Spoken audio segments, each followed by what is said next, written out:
बात करेंगे बिहार के कुम्हरार विधानसभा की। कुम्हरार में बड़ी ही दिलचस्प स्थिति दिखाई दे रही है। कुम्हरार में इस बार बीजेपी ने पुराने विधायक का टिकट काट दिया।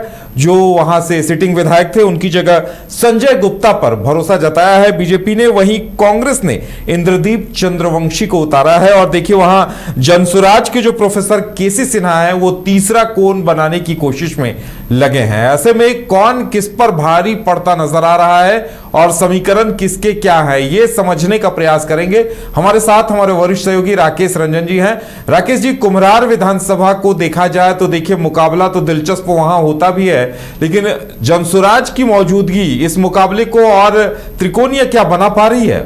देखिए, ये तो वक्त बताएगा, लेकिन जो एक खास बात कुम्हरार को लेकर है, जो 2025 चुनाव की जब हम बात करते हैं कि इस बार जो तीनों प्रमुख दल हैं उन्होंने जो प्रत्याशी उतारे हैं वो पहली बार विधानसभा का चुनाव लड़ रहे हैं। देखिए, बीजेपी ने संजय कुमार गुप्ता को यहां से प्रत्याशी बनाया है। इंद्रदीप चंद्रवंशी कांग्रेस के प्रत्याशी हैं और प्रोफेसर केसी सिन्हा जो हैं वो जनसुराज के प्रत्याशी हैं। कुल 13 प्रत्याशी कुम्हरार में जो है अपनी चुनावी किस्मत जो है वो आजमा रहे हैं।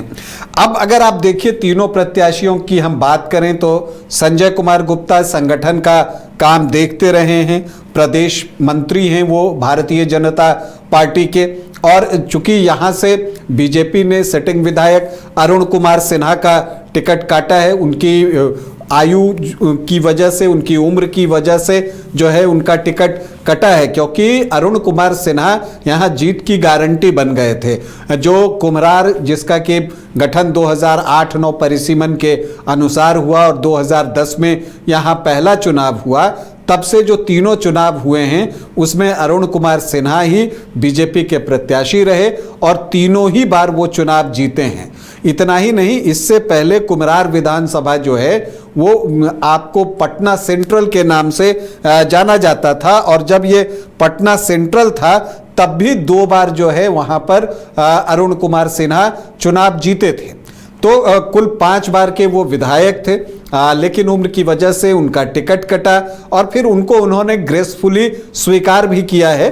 और अब जो है यहाँ से संजय कुमार गुप्ता चुनावी मैदान में उतरे। पार्टी के संगठन में अब तक उन्होंने काम किया है, तो एक संगठन में काम करने वाले व्यक्ति को बीजेपी ने टिकट दिया है। दूसरी तरफ अगर आप इंद्रदीप चंद्रवंशी की बात करें तो वो कुछ दिनों पहले तक बीजेपी में थे, अब कांग्रेस में हैं।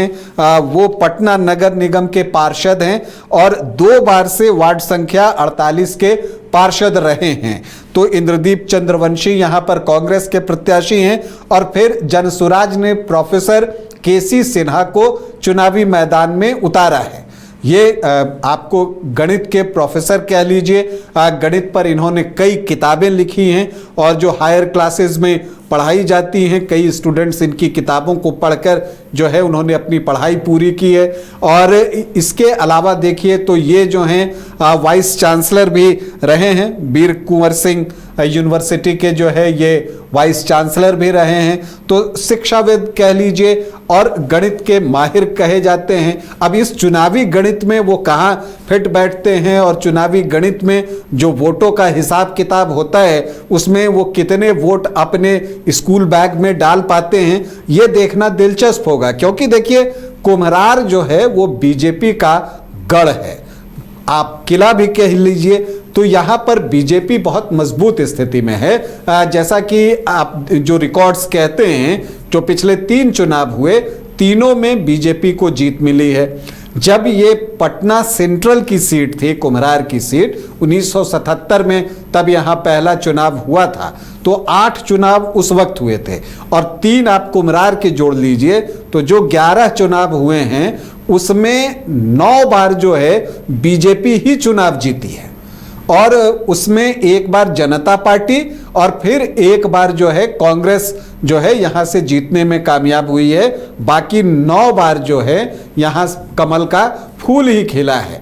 और ये जो सीट है, जब ये पटना सेंट्रल की सीट थी तो ये सुशील मोदी की सीट थी। ये वो यहां से 3 बार लगातार चुनाव जीते थे। 90 में, 95 में और 2000 में।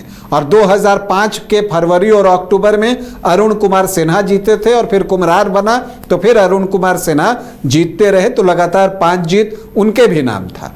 तो ये सीट जो है बीजेपी का मजबूत किला रहा है। लेकिन जो अभी आप ट्रेंड देखते हैं, अरुण कुमार सिन्हा कायस्थ जाति से थे और इस विधानसभा क्षेत्र में कायस्थ वोटर्स जो हैं वो बहुत अच्छी संख्या में हैं। तो तत्काल कुछ नाराजगी भी लोगों के अंदर जो है वो दिखती है कायस्थों के, कि उनको तो कम ही सीटें मिलती हैं, अब उसमें से भी एक कट गया। तो अब बड़ा सवाल उठता है, इसी को देखते हुए जनसुराज ने प्रोफेसर केसी सिन्हा को चुनावी मैदान में उतारा है ताकि वो कायस्थ वोटों को अपनी तरफ आकर्षित कर सके। तो क्या वो ऐसा कर पाएंगे? देखिए, प्रोफेसर केसी सिन्हा की योग्यता तो ऐसी है कि उसके बारे में कुछ भी बोलने के लिए हम लोग बहुत छोटे हैं, इतने बड़े गणितज्ञ हैं। लेकिन जो एक प्रैक्टिकल प्रॉब्लम आता है कि आप प्रोफेसर होते हैं तो जो आपका संपर्क होता है वो अपने स्टूडेंट से होता है, जो आपके बुक को पढ़ते हैं ये उनको, उनसे आपका, आप कहिए कि एक वो आपके नाम को जानते हैं, ये चीजें होती हैं। लेकिन अब गणित कितने प्रतिशत लोग पढ़ते हैं और बाकी लोग जो हैं उनसे वो कितने जो है परिचित हैं, ये एक मायने रखता है चुनाव में। तो जो केसी सिन्हा के साथ प्रॉब्लम आ सकती है वो है कि उनकी जो सामाजिक उनका जो जीवन है वो किस तरह का रहा है और लोगों से वो कितने संपर्क में रहे हैं, कितने लोग उनके नाम से वाकिफ हैं। तो ऐसे में कायस्थ वोटर्स कितना उधर जाते हैं ये देखना दिलचस्प होगा। और इसके अलावा जो इंद्रदीप चंद्रवंशी हैं उनका भरोसा क्या है? उनका भरोसा है कि MY के जो वोट हैं वो अपने तरफ करें और फिर जो अदर OBC EBC के वोट होते हैं उसको वो अपनी तरफ करें, क्योंकि उनकी संख्या भी यहाँ पर अच्छी खासी है। तो तीनों का अपना गणित है। लेकिन जो आंकड़े हम देखते हैं तो जो पिछले 3 चुनाव कुम्हरार में हुए हैं तो बीजेपी को जो सबसे कम वोट आया है वो आपको आया है 2020 में, और वो सबसे कम वोट कितना है? 54%, मतलब 50% से ज्यादा। और एक बार अगर किसी प्रत्याशी को 50% से ज्यादा वोट मिल जाए तब तो फिर उसके हारने की कोई संभावना ही नहीं बचती।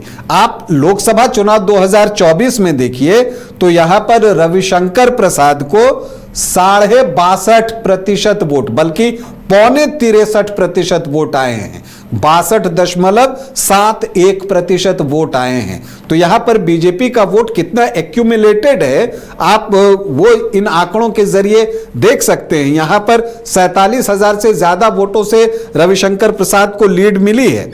तो एक चीज यहां पर ये दिखती है कि यहां पर वोटर्स जो हैं वो बीजेपी को वोट करते हैं और इसकी वजह है शहरी विधानसभा क्षेत्र है और 100% अर्बन है, तो नेचुरली बीजेपी को उसका लाभ मिलता है। और यहाँ का जातीय समीकरण भी कुछ वैसा है, क्योंकि यहाँ पर आप देखिए तो अनुसूचित जाति के 7.21% वोटर हैं, मुस्लिम 11.6% हैं, यादव 9 से 11% हैं, तो 21 से 23% वोटर्स जो हैं वो MY के हैं। इसके अलावा आप देखें तो यहां पर कायस्थ जो हैं वो 14 से 16% के बीच है। कुछ जो है कहते हैं 20-22% हैं, उनका मानना है कि 1 लाख से ज्यादा कायस्थ यहां पर हैं, तो 14 से 16% कायस्थ मानकर चलिए। भूमिहार 10 से 11%, कुछ लोग इसको 12 से 14-15% तक कहते हैं। ब्राह्मण 4 से 5% हैं और राजपूत भी जो हैं 6 से 8% के बीच हैं। तो और इसके अलावा जो लवकुश के वोट हैं वो भी ठीक ठाक संख्या में हैं, 7 से 9% के बीच में, और जो वैश्य वोटर्स हैं वो 8 से 10% के बीच में हैं। तो जो एनडीए को जो जातियां परंपरागत रूप से वोट करती हैं वो 39 से 41-42% के आसपास पहुंचती हैं, और अदर ओबीसी ईबीसी की अगर हम बात करें तो वो 18 से 20% है। तो आप यहां पर देखते हैं कि जो ये एक ब्लॉक है 18 से 20% का और एससी वोटर 7.21 का, तो मतलब जो ये 25 से 27-28% वोट है, इसमें से बड़ा चंक किसको मिलता है? क्योंकि अगर बीजेपी के पास 41-42% जो है अपने परंपरागत वोटर्स का हिस्सा है, उसके बाद अगर इस 27-28% में वो 50% भी ले आते हैं तो वो 50% का आंकड़ा क्रॉस हो जाता है, वो 54-55% के आसपास पहुंच जाता है। यही आंकड़े भी हमें बता रहे हैं। पिछली बार 54% आया था, 26,463 वोटों से अरुण सिन्हा जीते थे। तो ये स्थिति यहां पर बनते हुए दिख रही है। अगर यहां पर इंद्रदीप चंद्रवंशी कुछ कर पाते तो अति पिछड़ी जातियों के वोट में वो कितनी बड़ी सेंधमारी कर पाते हैं, कितने वोट वो निकाल पाते हैं, क्योंकि अति पिछड़ी जातियां नीतीश कुमार को वोट करती रही हैं।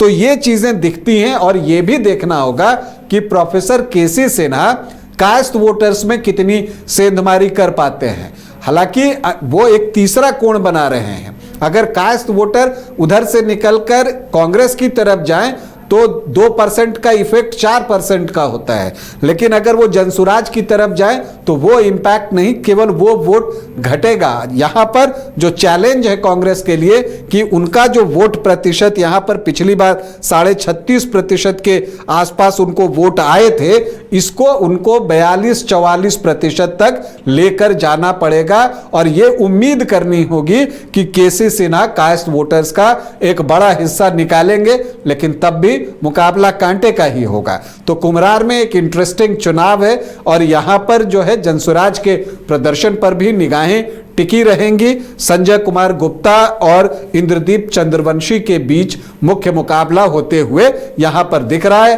अब इसमें कौन बाजी मारता है, इसके लिए हमें 14 नवंबर का इंतजार करना पड़ेगा।